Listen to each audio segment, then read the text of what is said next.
Hi everyone, this is Prashant from academics for CSE. Friends, आज की इस video में मैं आप लोगों के साथ 66वीं बीपीएससी मुख्य परीक्षा को ध्यान में रखते हुए एक बहुत ही महत्वपूर्ण टॉपिक को डिस्कस करने जा रहा हूं। आज का जो हमारा टॉपिक है वह जीएस पेपर 2 सेक्शन 2 यानी कि जिसमें ज्योग्राफी और इकोनॉमिक सेक्शन आपको पढ़नी है, उस टॉपिक के अंतर्गत आज मैं बेरोजगारी टॉपिक पर चर्चा करूंगा। अगर विगत वर्षों के प्रश्न पत्रों को देखा जाए तो बेरोजगारी जो टॉपिक है वह अभी तक अछूता रहा है, यानी कि बीपीएससी ने इस टॉपिक से संबंधित प्रश्न हाल ही के जो मेंस एग्जाम हुए हैं, 65वीं का एग्जाम हुआ 64वीं का, उसमें बेरोजगारी से संबंधित प्रश्न नहीं पूछे गए हैं, जबकि बेरोजगारी वर्तमान समय में बहुत ही महत्वपूर्ण टॉपिक है।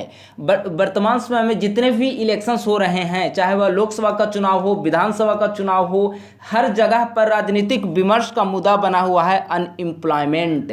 और जिस प्रकार से भारत में आए दिन बेरोजगारी दर बढ़ रही है ना, सरकारी नौकरियों में जिस प्रकार से रोजगार को लेकर विमर्श का मुद्दा बना हुआ है बेरोजगारी, इस संदर्भ में बेरोजगारी टॉपिक 66वीं बीपीएससी मुख्य परीक्षा के लिए अति संभावित टॉपिक में से एक है।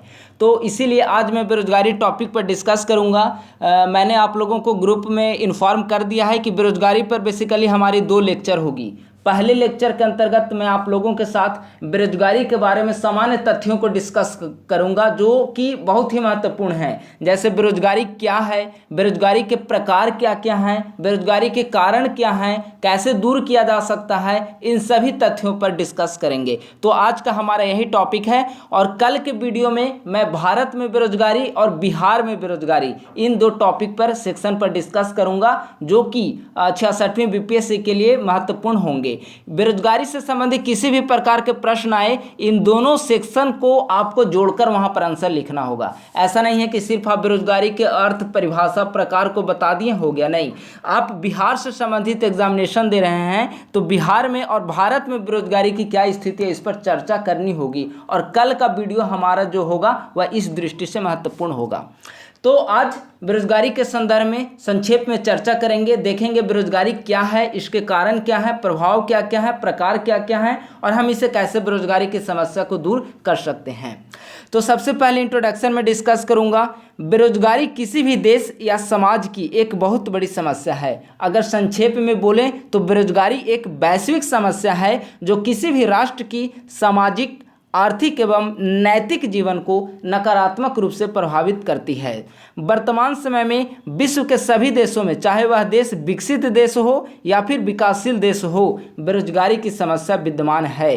किसी भी देश का आर्थिक विकास वहाँ के लोगों के कौशल विकास एवं प्राप्त होने वाले रोजगार पर निर्भर करती है। इसीलिए आधुनिक समय में सभी राष्ट्र अपनी आर्थिक योजनाओं में बेरोजगारी को कम करके पूर्ण रोजगार की प्राप्ति पर ध्यान दे रहे हैं। तो किस प्रकार से इंट्रोडक्शन में शामिल किया गया है कि विश्व का कोई भी राष्ट्र हो वह तब तक आर्थिक रूप से प्रगति नहीं कर सकता जब तक कि वहाँ के लोगों को रोजगार प्राप्त ना हो। और रोजगार प्राप्त करने के लिए आवश्यक है कि बेरोजगारी की समस्या को दूर किया जाए, लोगों को अधिक से अधिक रोजगार प्रदान किए जाएं, स्वरोजगार के लिए लोगों को अधिक से अधिक प्रोत्साहित किए जाएं। अब समझते हैं कि आखिर बेरोजगारी है क्या, अनएम्प्लॉयमेंट क्या है, किसे बेरोजगारी कहते हैं। तो इसका हम परिभाषा देखेंगे। कार्य करने की इच्छा एवं योग्यता रहने के बावजूद कार्य का न मिलना बेरोजगारी है। बेरोजगारी की सबसे अच्छी डिफिनीशन संक्षेप में अगर कहा जाए, अगर कोई व्यक्ति कार्य करना चाहता हो और उसके पास योग्यता भी है, लेकिन इसके बावजूद उसे कार्य करने के लिए कार्य नहीं मिल पा रहे हैं, तो वह स्थिति बेरोजगारी कहलाती है। उदाहरण के लिए, अगर कोई ग्रेजुएट स्टूडेंट हैं, चाहे वह बॉयज़ हो गर्ल्स कोई भी हो, ग्रेजुएट स्टूडेंट हैं और वह कार्य करना चाह रहा हो, चाहे वह सरकारी नौकरी कर रहा हो या प्राइवेट में जॉब करना चाहता हो, तो इसके बावजूद भी उसके पास योग्यता है कि वह ग्रेजुएट है, कार्य करने की इच्छा है, वह अपना जो उसके पास अपनी जो परिश्रम है उसको इन्वेस्ट करना चाहता है किसी भी कंपनी में कार्य करके या सरकारी नौकरी करके, लेकिन इसके बावजूद भी उसे रोजगार नहीं मिल पा रहा है, तो कह सकते हैं कि वह लड़का या वह लड़की जो है वह बेरोजगार का शिकार है। दूसरे शब्दों में अगर कहा जाए तो बेरोजगारी वह स्थिति है जिसमें एक योग्य एवं स्वस्थ व्यक्ति जो कार्य करने का इच्छुक है, अपने जीविकोपार्जन के लिए एक नौकरी पाने में असमर्थ है, वह व्यक्ति बेरोजगार है। यदि लोग इच्छा नहीं रहने अथवा शारीरिक या मानसिक कमजोरी के कारण काम नहीं करते हैं तब हम उसे बेरोजगारी नहीं कहेंगे। यानी कि अगर कोई दिव्यांग लड़का है, दिव्यांग लड़की है, कार्य करने की इच्छा नहीं है उसके पास और उसे कार्य नहीं मिल पा रहा, तो वह स्थिति बेरोजगारी नहीं है। बेरोजगारी के लिए 2 कंडीशन होने चाहिए। पहला कंडीशन कार्य करने की इच्छा होनी चाहिए, दूसरा कंडीशन उसके पास कार्य करने की योग्यता होनी चाहिए। इन दोनों कंडीशन अगर किसी व्यक्ति के साथ एप्लीकेबल होगा तब उस कंडीशन में वह व्यक्ति अनएम्प्लॉयड यानी कि बेरोजगार कहा जाएगा। सामान्य रूप में अगर कार्य करने की एज को देखा जाए तो 15 से 15 to 59 ईयर की जो एज होती है वह व्यक्ति आर्थिक रूप से क्रियाशील कार्यशील माना जाता है। यानी कि अगर किसी व्यक्ति की एज 15 से 59 ईयर है तो माना जाएगा कि वह व्यक्ति कार्य करने के एज में है।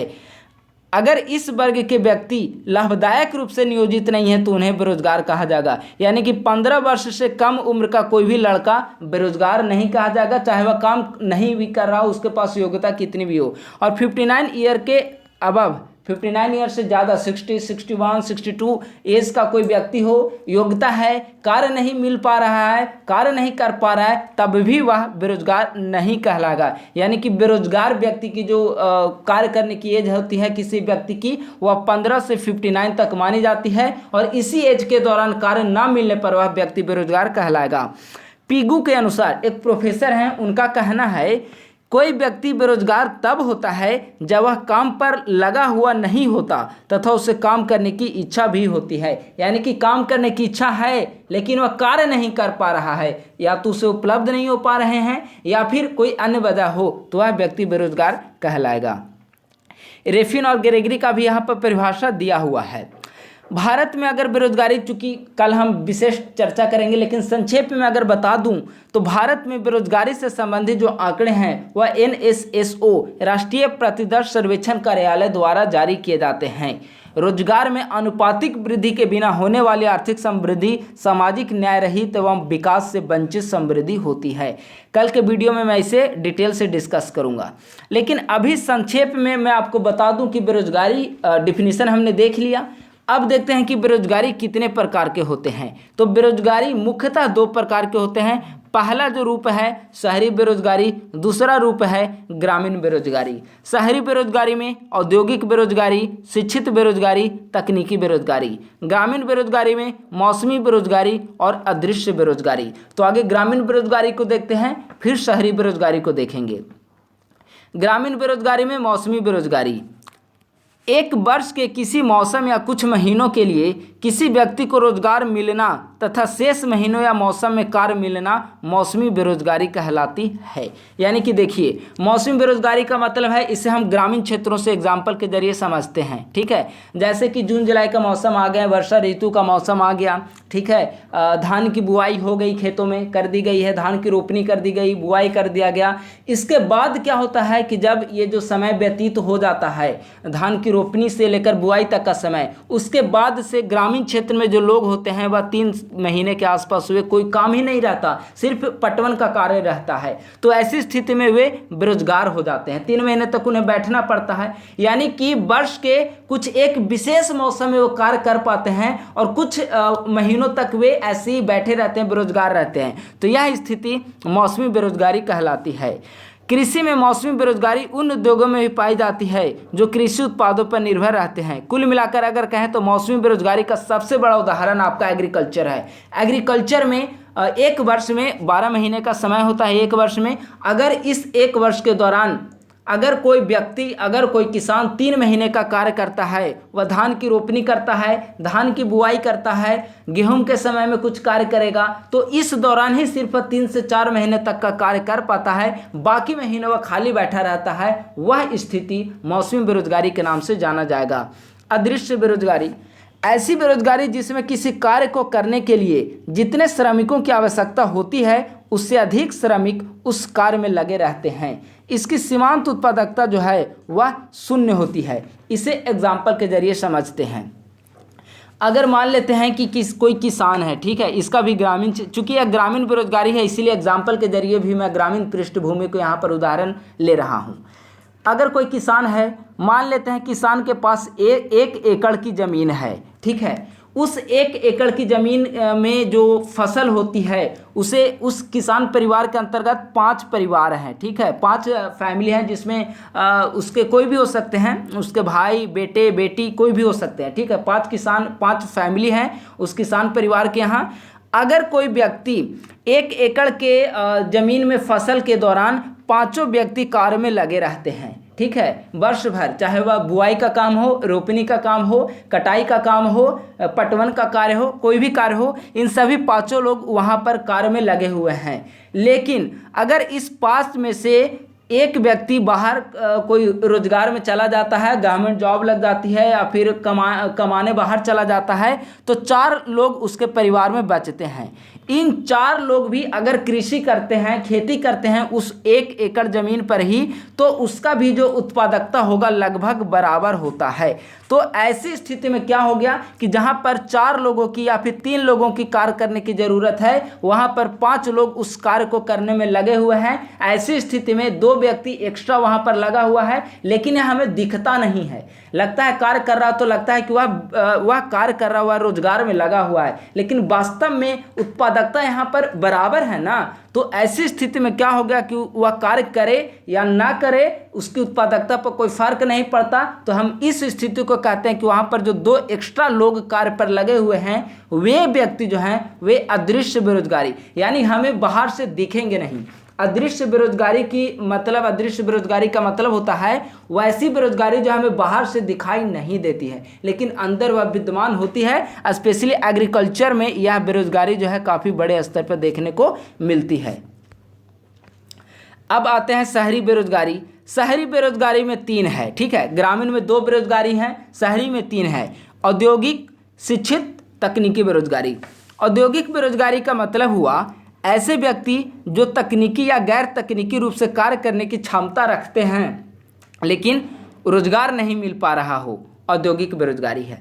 शिक्षित बेरोजगारी, पढ़े लिखे लोग हैं, योग्यता के अनुसार उन्हें रोजगार नहीं मिल पा रहा, तो अशिक्षित बेरोजगारी है। शिक्षित बेरोजगारी का सबसे बड़ा कारण कहीं ना कहीं दोषपूर्ण शिक्षा प्रणाली है। लोगों को डिग्रियां मिल जा रही है, लोग ग्रेजुएट हो जा रहे हैं, पोस्ट ग्रेजुएट हो जा रहे हैं, लेकिन इसके बावजूद उनके पास इतना ज्ञान नहीं है कि वह गवर्नमेंट जॉब को प्राप्त कर सके, स्वरोजगार को वह प्रारंभ कर सके। तो ऐसी स्थिति में वह व्यक्ति जो बेरोजगार है वह शिक्षित बेरोजगारी कहलाएगा।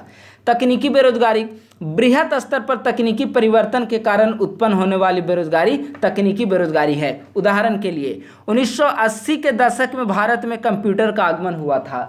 तो चूंकि जब पहली बार भारत में कंप्यूटर का आगमन हुआ, तो उस समय अधिकांश जो कर्मचारी थे वे कंप्यूटर के बारे में जानते भी नहीं थे, यानी कि कंप्यूटर चलाने में सक्षम नहीं थे।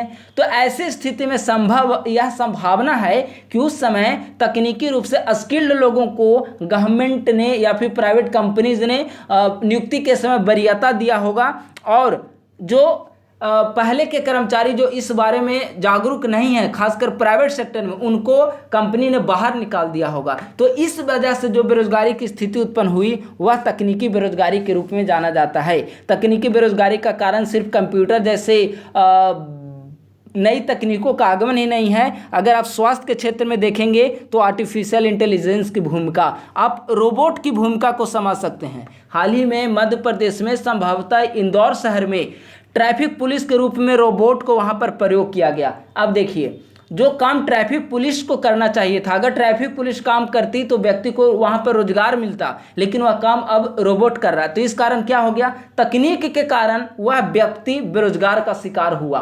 एक व्यक्ति जो है वह व्यक्ति का पद गया वहां पे। तो ऐसी स्थिति में उत्पन्न होने वाली बेरोजगारी को हम तकनीकी बेरोजगारी के नाम से जानते हैं।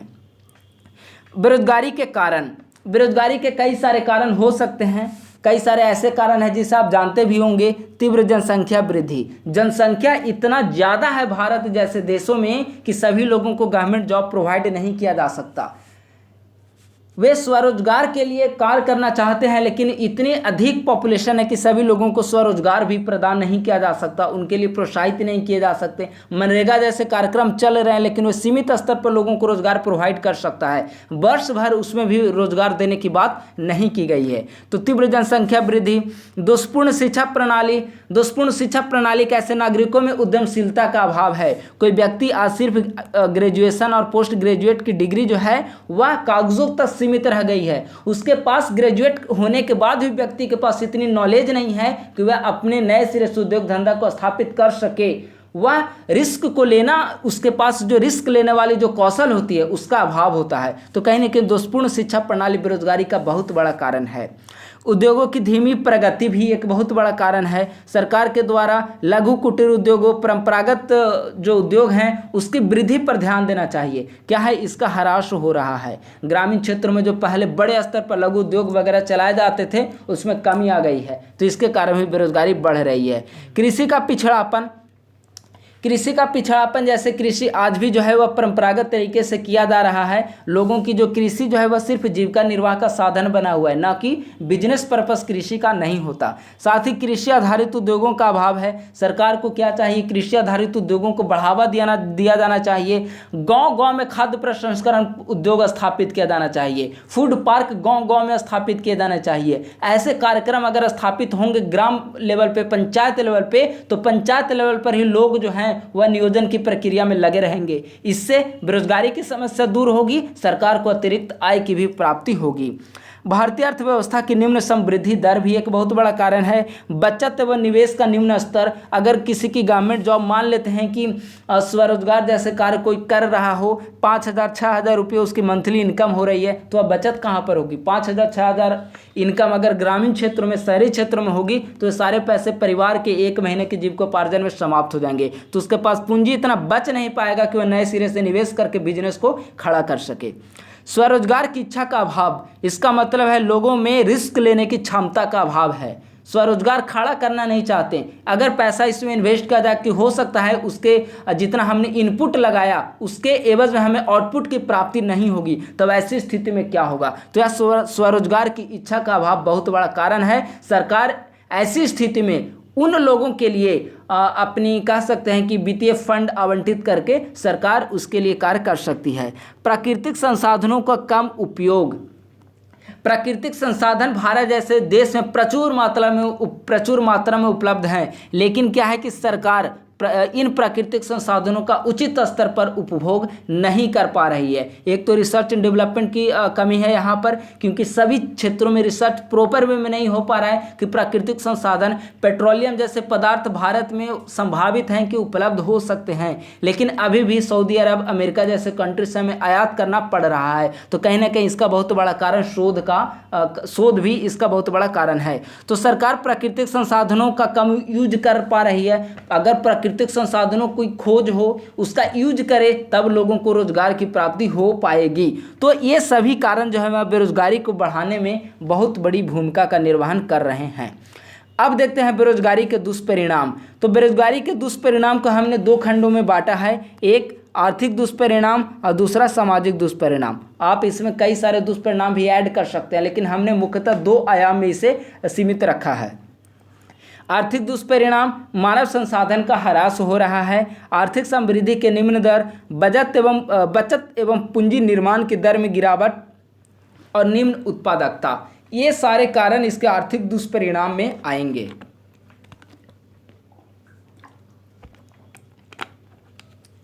मानव संसाधन का ह्रास। देखिए, अगर बेरोजगारी जैसी समस्या किसी भी राष्ट्र में विद्यमान होगी तो कहीं ना कहीं इसका जो दुष्परिणाम आर्थिक और सामाजिक रूप में ही आपको देखने को मिलेंगी। मानव संसाधन का यूज अगर सरकार देश के विकास में नहीं करेगी तो वह जो मानव संसाधन है उसका कहीं ना कहीं ह्रास होगा। सभी लोग अगर इकोनॉमी में इन्वॉल्व नहीं होंगे तो राज्य की जो अर्थव्यवस्था है, देश की अर्थव्यवस्था है, उसमें गिरावट देखने को मिलेगी, उसका निम्न स्तर विद्यमान होगा, क्योंकि बेरोजगारी दर ज़्यादा होगी तो कहीं ना कहीं आर्थिक समृद्धि भी है वह कम होगी। इसका सामाजिक दुष्परिणाम अगर चर्चा करें तो जीवन स्तर की गुणवत्ता में गिरावट होगी, अधिक लोग बेरोजगार होंगे, लोगों के पास पूंजी का अभाव होगा। तो पूंजी का अभाव होगा तो लोग कैसे पौष्टिक आहार का सेवन कर पाएंगे? जब पौष्टिक आहार का सेवन नहीं कर पाएंगे तो आप कैसे उनसे संभावना कर सकते हैं कि वह अपने उच्च जीवन स्तर को मेंटेन करें? तो कहीं ना कहीं जीवन स्तर की गुणवत्ता में गिरावट आएगी। आय व संपत्ति के वितरण में असमानता देखने को मिलेगी। अमीर लोग जो है वह अमीर रह जाएंगे, गरीब लोग जो है वह गरीब रह जाएंगे। तो आय व संपत्ति के वितरण में असमानता होगी, सामाजिक अशांति होगी। लोगों को अगर रोजगार नहीं मिल पाएगी, लोगों को न्यूनतम जीवन की जो न्यूनतम मूलभूत आवश्यकता है उसकी पूर्ति नहीं हो पाएगी, तो क्या होगा? सामाजिक टेंशन में वृद्धि होगी। लोग चोरी करेंगे, डकैती करेंगे, अवैध वसूली का कार्य करेंगे। अगर खाने के लिए पदार्थ नहीं मिल पाएगा तो दूसरे से रोटियां छीनने की कोशिश करेंगे। तो इससे कहीं ना कहीं समाज में सामाजिक अशांति बढ़ेगी। लॉ एंड ऑर्डर का जो इशू है वह काफ़ी ज़्यादा बड़े स्तर पर हमें देखने को मिलेगा। गैर कानूनी गतिविधियों को बढ़ावा मिलेगा। हमने बताया अवैध वसूली जैसे कार्य प्रारंभ हो जाएंगे, तो कहीं ना कहीं यह सामाजिक दुष्परिणाम है। नागरिकों के मनोबल में भी कमी आएगी। लोग जो है वह पढ़ाई पर कम फोकस करेंगे और जो गतिविधियां हैं असामाजिक उस पर ज़्यादा फोकस करेंगे, क्योंकि लोग जानेंगे कि हमें एक आगे जाकर रोजगार प्राप्त नहीं होगा। तो वे क्या करेंगे? बचपन से ही वह कहीं ना कहीं सोशल कॉन्फ्लिक्ट को बढ़ाने में वे कोशिश करेंगे। तो ऐसे से नागरिकों के मनोबल में भी कमी आएगी। अगर किसी को रोजगार प्राप्त होगा तो कहीं ना कहीं वह नागरिकों के मनोबल को हाई रखता है। तो इस तरीके से इसका सामाजिक और आर्थिक दोनों दुष्परिणाम विद्यमान हैं। अब देखते हैं बेरोजगारी दूर करने के क्या क्या उपाय हैं। तो जो बेरोजगारी के कारण हैं उसको अगर पलट दिया जाए तो वही बेरोजगारी दूर करने के परिणाम होंगे। बेरोजगारी का क्या कारण था? तीव्र जनसंख्या वृद्धि। तो बेरोजगारी दूर करने के क्या उपाय हो सकते हैं? जनसंख्या को हम कंट्रोल करेंगे, जनसंख्या नियंत्रण। कृषि का आधुनिकीकरण करेंगे, गांव में खेती करेंगे, लेकिन खेती के साथ हम पशुपालन को बढ़ावा देंगे, मत्स्य पालन को बढ़ावा देंगे, दुग्ध पालन को बढ़ावा देंगे, बहुफसली कृषि करेंगे, गेहूं के साथ सरसों की खेती करेंगे। बहुफसली कृषि को बढ़ावा देकर कृषि का विविधीकरण के जरिए कृषि को हम एक आजीविका के साधन के बजाय एक बिजनेस पर्पज से उसे यूज करेंगे। तो कहीं ना कहीं बेरोजगारी हमारी समाप्त होगी। पूंजी निर्माण में वृद्धि, कई सारे क्षेत्र में योगदान देकर पूंजी निर्माण में वृद्धि किया जा सकता है। जितने भी देश में प्राकृतिक संसाधन उपलब्ध हैं उनका हम समुचित स्तर पर प्रयोग करें। देश के सभी लोगों का उस पर समान रूप से अधिकार हो। ऐसा ना हो कि अमीर लोग जो हैं उसका ज़्यादा दोहन करके उसका यूज कर पाएँ। कुटीर और लघु उद्योगों का विकास करें। ग्रामीण क्षेत्रों पर, पंचायत लेवल पर, ग्राम लेवल पर नए नए कुटीर उद्योगों का स्थापित किया जाए। अगरबत्ती उद्योगों को बनाया जाए, खाद्य प्रसंस्करण उद्योग बनाया जाए, फूड पार्क की स्थापना कर दी जाए। तो ऐसे कुटीर और लघु उद्योगों के विकास के जरिए बेरोजगारी की समस्या को दूर किया जा सकता है और गाँव और पंचायत लेवल पर रहने वाले प्रत्येक नागरिकों को हर हाथ में काम सौंपा जा सकता है। शिक्षा पद्धति में परिवर्तन कर दिया जाए। जो अभी दोषपूर्ण शिक्षा पद्धति है जो सिर्फ डिग्री प्रदान करने तक सीमित है, उसमें संशोधन करके नागरिकों को कौशलमंद एक स्किल्ड, किस प्रकार से स्किल्ड ग्रेजुएट मानव श्रम उपलब्ध हो पाए, ऐसे हमें शिक्षा पर फोकस करनी चाहिए। यानी कि हमें ऐसे शिक्षा पर ध्यान देना चाहिए जो एक कहीं ना कहीं व्यावसायिक शिक्षा हो। व्यावसायिक शिक्षा कहने का मतलब सिर्फ तकनीकी शिक्षा नहीं, बल्कि व्यावसायिक शिक्षा कहने का मतलब लोगों में स्किल्ड डेवलपमेंट हो, स्वरोजगार प्रारंभ करने के लिए उसके पास रिस्क लेने की क्षमता हो। ऐसे कई सारे जो उसमें एक गुण होने चाहिए उसका विकास हो। स्वरोजगार को बढ़ावा दिया जाए। सरकार के द्वारा भी इस दिशा में कई सारे कार्य किए जा रहे हैं। भारत और बिहार सरकार के द्वारा किए जा रहे कार्य को मैं कल के वीडियो में डिस्कस करूंगा। तीव्र आर्थिक समृद्धि पर फोकस करें। सरकार अगर तीव्र आर्थिक समृद्धि पर फोकस करती है तो कहीं ना कहीं इसका प्रभाव समाज के निम्न स्तर पर रहने वाले लोगों के जीवन पद्धति में सुधार, रोजगार आदि के रूप में भी देखने को मिलेगी।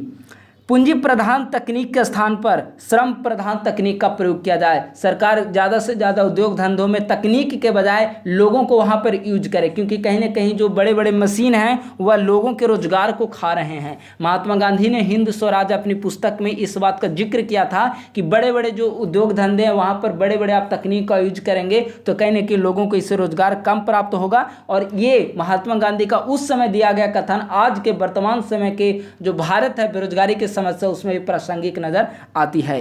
कृषि, औद्योगिक एवं सेवा क्षेत्र के उत्पादन को बढ़ावा दिया जाए। सरकार द्वारा कृषि सेक्टर के विकास पर फोकस किया जाए। कृषि सेक्टर में हमने डिस्कस किया कि इसका आधुनिकीकरण पर फोकस करें, बहुफसली कृषि पर फोकस करें, कृषि के विविधीकरण पर फोकस करें, मत्स्य पालन, पशुपालन, दुग्ध पालन जैसे गतिविधियों को बढ़ावा देने पर फोकस करें।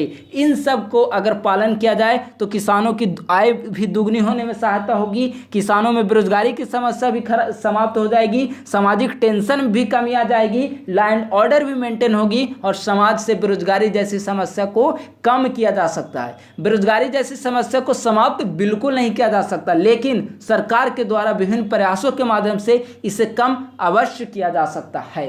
तो इस प्रकार से आज की वीडियो में हमने बेरोजगारी के अर्थ, बेरोजगारी की परिभाषा, बेरोजगारी के प्रकार, बेरोजगारी के कारण, बेरोजगारी के दुष्परिणाम और बेरोजगारी दूर करने के कौन कौन से उपाय हो सकते हैं, इन सभी पक्षों पर हमने विस्तृत रूप से चर्चा किया है। कल का जो हमारा वीडियो है वह भारत में बेरोजगारी और बिहार में बेरोजगारी तथा भारत एवं बिहार सरकार के द्वारा बेरोजगारी दूर करने के लिए किए जा रहे प्रयासों से संबंधित होगा। आज और कल का वीडियो जो बेरोजगारी से संबंधित है 66वीं बीपीएससी मुख्य परीक्षा के लिए अति संभावित महत्वपूर्ण टॉपिक में से एक है, क्योंकि विगत वर्षों के प्रश्न पत्र का अवलोकन करने पर न तो 64वीं, 65वीं, 63वीं विगत कुछ वर्षों से बेरोजगारी से संबंधित प्रश्न बिल्कुल नहीं पूछे गए हैं। तो यह अति महत्वपूर्ण संभावित टॉपिक है 66वीं बीपीएससी मुख्य परीक्षा के लिए। और जिस प्रकार से यह राजनीतिक विमर्श का मुद्दा बना हुआ है बेरोजगारी, चाहे वह किसी भी प्रकार का इलेक्शन हो, बेरोजगारी का मुद्दा हमेशा, चाहे वह सदन से लेकर सड़क पर या फिर किसी भी प्रकार का इलेक्शन हो, वहां पर बेरोजगारी का मुद्दा छाया रहता है।